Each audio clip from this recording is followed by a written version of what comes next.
bi honorable Samba Ndong APR ma jël ko déglu ko moom it réaction am ginnaaw li président wax ak li président jëf salaamaaleykum honorable maaleykum salaam. maa ngi lay nuyu di la ziar. ziar naa bu baax a baax di nuyu waa people ñëpp. ñu ngi lay fay bu baax a baax. macha allah. macha allah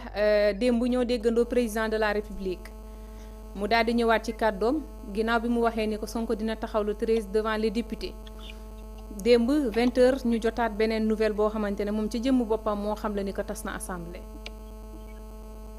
waaw bon xam nga rek comme xale yi ni ñu koy waxee tout ça pour ça. tout ça pour ça. tout ça pour ça lépp luñ doon def ku bàyyi aller retour yeeg woote ay assemblée extraordinaire yëpp objectif bi loolu ce n'est rien d'autre que faire durer les gens faire pourrir la situation pour que ñu egsi le 12 mu mën a tas assemblée nationale. waxoon na la ne. foofu doon seen plateau Sonko du mës a def DPJ parce que en réalité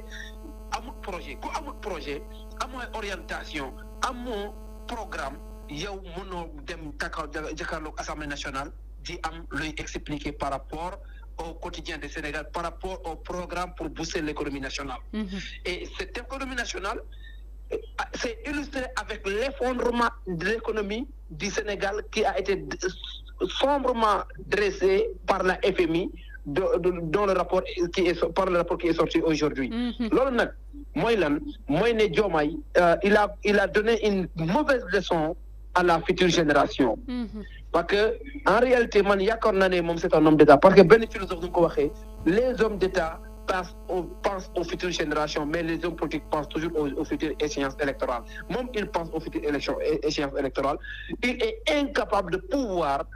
discuter avec les gens de l'Assemblée nationale pour que ñu mën a am ici. C'est la première fois dans l'histoire politique du Sénégal que l'Assemblée nationale ñu koy dissoudre de cette manière. Abdoulaye Wade à son temps négocié woon na ba ñu def élection législative après mu jaar par voie référendaire doog a dissoudre Assemblée nationale mais tey Sénégal il est sans institution au conseil amul conseil économique idem Assemblée nationale idem actuellement nous sommes dans une pure dictature boobu nag seul le peuple est souverain et seul le peuple est capable de s'affranchir de ces avatars qui gangrènent l'économie nationale qui gangrènent le bien-être le bon voisinage et le code d'honneur man par jour bi def maa métti sous deux angles def maa métti parce que la parole du président elle est sacrée et la parole du président elle est sacrée et ça doit être sacralisé et cette sacralité doit être respectée par tout le monde mais quand un président appelle à un corps à l'Assemblée nationale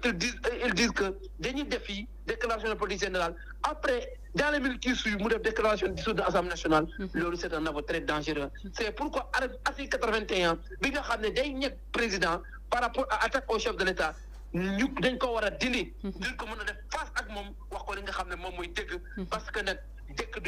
duñ ko yor ci njuuj njaaj li am nag rafetul neexuñu waaye comme institution la dañ ko koy nangul l'essentiel en est que il a donné une mauvaise leçon aux Sénégalais et ils savent que aujourd'hui ils sont bannis Pastef est banni dans le Sénégal parce que ñëpp découvrir nañ ne wax dëgg Pastef moom amu fa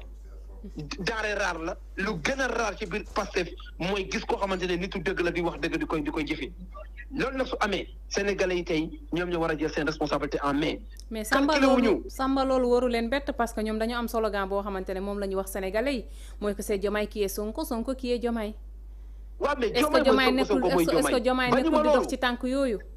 xam nga ils sont libres de dire que Sonko mooy Diomaye mu Sonko mais Sonko mooy Diomaye mu Sonko c'est pas l'état du Sénégal.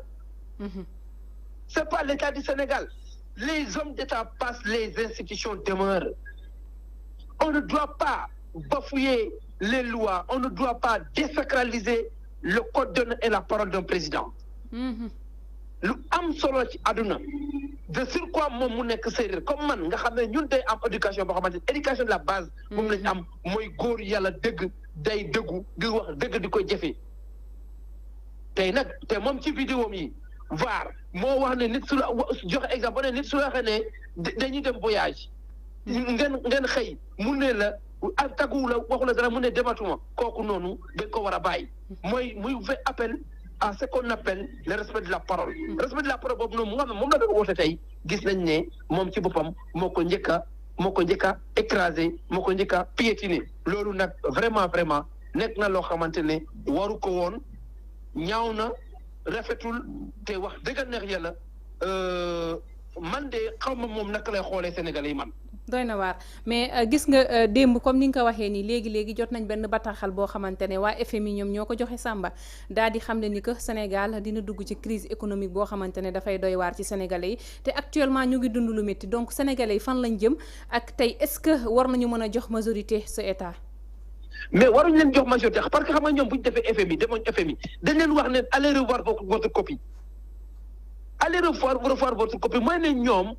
amuñ projet luñ indi foofu dara baaxu ci luñ indi foofu parce que politique day rythmé day ànd ak doxinu adduna bi. mooy ne le monde est gouverné par des chartes le monde est gouverné par des pensées scientifiques et le monde est gouverné par des projets et par des programmes mais un pays sans programme sans orientation budgétaire sans projet mais ce pays est appelé à périr économiquement parlant loolu nag wax dëgg neex yàlla ñu mel nii. suñ leen joxe Assemblée nationale le Sénégal la morosité économique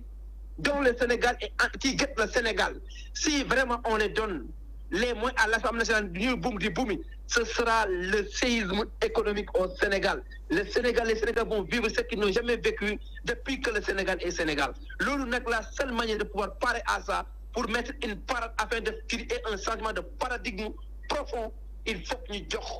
ñi nga xam ne mooy opposants yi une majorité parlementaire parce que Montesquieu dans ce texte nee na ko toute personne qui détient une parcelle du pouvoir une parcelle du pouvoir a tendance à en abuser et la seule façon de pouvoir contrecarrer cet abus c'est de créer un contre-pouvoir et le contre-pouvoir ne peut être que l'Assemblée nationale. Parce que l'Assemblée a le droit de faire des projets de loi non seulement mais il contrôle l'action du gouvernement. et contrôle action du gouvernement mooy ñi nga xam ne dañ leen di jox ñoo xamante ne beaucoup ak ñoom parti ñu mën a di contrôler waaye su ñu leen ko joxee dañ leen jox majorité mécanique des moutons de Panurge la ñuy doon lépp lu Sonko bëgg dañ koy def lépp lu mu bañ du ko def comme ni mu leen doon waxee temps ñu def élection législative passée lu Macky Sall indi foofu noonu sànni leen ko donc loolu lay bëgg di noonu la ñuy bëgg di doxalee te loolu jëmalu Sénégal ci kanam. d'accord président dem na foofu ca Mbour Samba balaa ma lay bàyyi daal di xamle ni que responsabilité bi parents yi ñooy teg benn pression jeunesse bi ba tax ñu songu gaal gi mu joxewaat beneen solution boo xamante ne jàpp na ni moo gën a mën a jàppale état ak sénégalais yi ci wàññi li nga xam ne moom mooy demum mbokk li nga xamante ne moom mooy géej gi mooy que sénégalais yi képp koo xamante ne jeunesse bi joxe na numéro vert ak ay neexal yoo xamante ne tey boo gisee dara da nga ko war a mën a dénoncer au niveau du numéro vert su ko defee ñu dindi loolu fii ci Sénégal ba pare nag da nga ciy jot ay neexal loolu yaakaar naa créer emploi la wala. loolu c'est une cuisante échec. état ak ma ne c'est une cuisante échec.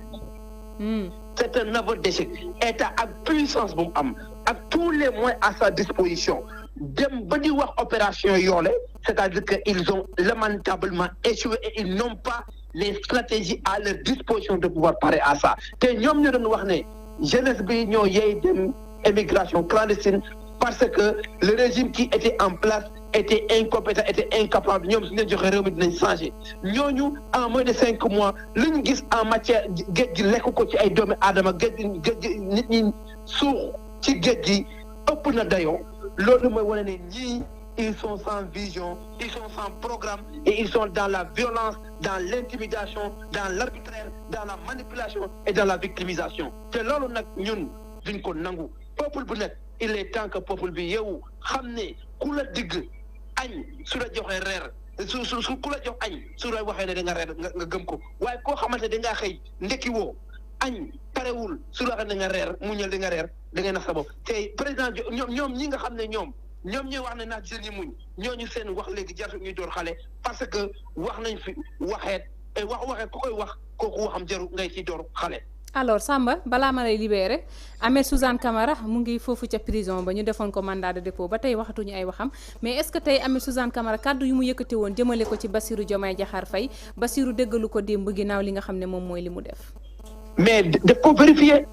Ahmed Suzanne def ko lépp lu mu waxoon démb dafa vérifier wu. et vraiment yàlla lu ku aay la nee na Napoléon Bonaparte nee na le mensonge ne sort qu'une seule fois dans la vie et quand le mensonge prend l'ascenseur la vérité finira par l'attraper fu mu nekk nii nag Sénégalais yi ils sont les seules personnes habilitées de pouvoir changer de paradigme c'est les